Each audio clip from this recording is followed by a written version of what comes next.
Hey there! It's your old buddy Dan back from Beach Church with another message. First of all, I want to thank the good people at Beach Church for allowing us to stand on this platform and deliver these words, especially Pastor Jimmy, who does such a great job of leading that body. We just thank all of y'all for all that you do. Well, today we're in the book of Colossians. And Paul's letter to the Colossians was written to the church at Colossae. Colossae was made up of a mixture of Jews and Gentiles, but primarily Gentiles. And Colossae would be located in what we regard as modern-day Turkey. That city was eventually destroyed by an earthquake, but not before Paul was ministering to believers in Ephesus, 120 miles away, and he converted a man named Epaphras, a native Colossian. Epaphras went back, we presume, to Colossae and began preaching the gospel, and that is the origin of the church we read about in Colossians. Evidently, this church was extremely influential in its time, and as we have seen of the early churches gaining this kind of influence, that made the Colossians a target of those opposed to the message of Christ. And in this case, there seems to have been certain Greek traditions that were infiltrating these believers with promises of wisdom and strength against temptation, but whatever wisdom and strength were offered, those teachings reportedly denied the supremacy of Christ. And so Paul, who happened to be in prison, wrote to the Colossians to strengthen them in the faith at the appeal of Epaphras. Let's take a moment to consider the humility of Epaphras as pastor of this church. He is facing setbacks among his flock, but he is not reluctant to appeal to the Apostle Paul. As Paul later notes, he is always wrestling in prayer for them. This is a pastor many of us should admire.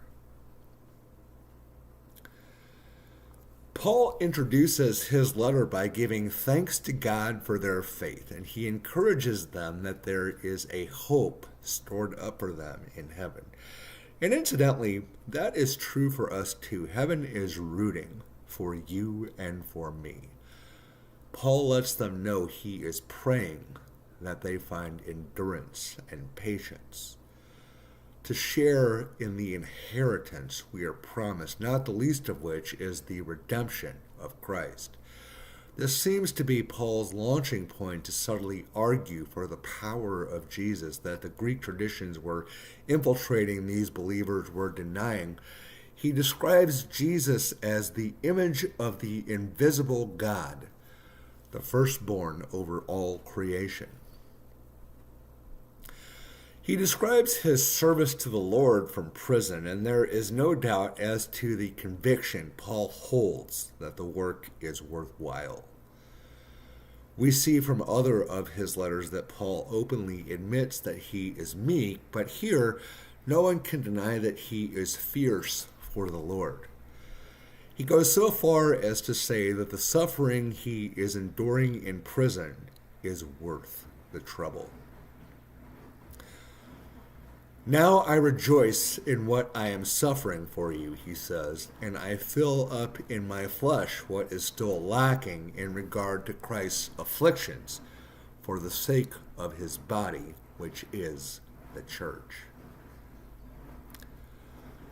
Let's take a moment to recognize God gave us a persecuting Pharisee with the reputation of Saul and converted him with the message of Christ. The reborn Paul ultimately sacrifices his own life for the church as Jesus had. Think how clearly God makes the power of Christ not only through this letter to the Colossians, but to us as believers through Paul's example. See to it that no one takes you captive through hollow and deceptive philosophy, he instructs. We can almost hear him refuting the Greek traditions that concerned Epaphras, and maybe he is reaching out to those thrown into confusion when he calls such traditions, quote unquote, a shadow of the things that were to come. But as Paul argues, the reality is found in Christ. As he discusses the traditions with which the Colossians struggle, we may think back to Romans 7 when Paul describes his preoccupation with the law. For what I want to do, I do not do, but what I hate, I do. Recall that Jesus delivered him from that paradox, and similarly, he notes of the Greek traditions afflicting the Colossians. Such regulations have an appearance of wisdom with their self-imposed worship, their false humility, and their harsh treatment of the body, but as he notes, they lack any value in restraining sensual indulgence. In chapter 3, it seems like Paul is revisiting the former principles of Romans 12:1 to present your body a living sacrifice. Here he advises, put to death, therefore, whatever belongs to your earthly nature, sexual immorality, impurity, lust, evil desires, and greed, which is idolatry.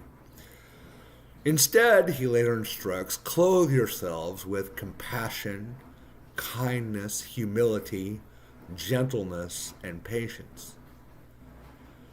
I think we can all agree that that's not always easy. It is hard for some wives to submit to their husbands as he instructs. And it is hard for some husbands to respond to their wives in love. For some children to obey their parents, and for some parents not to discourage their kids. For some of us to treat our masters with the reverence due the Lord, and for some of those masters to do what is right and fair. But that is the standard that Paul ultimately sets while encouraging a devotion to prayer that builds up the church, having already acknowledged Christ in you, the hope of glory. Well, that's all there is today. I appreciate the time and attention that you give us to watch these videos. I pray this blessing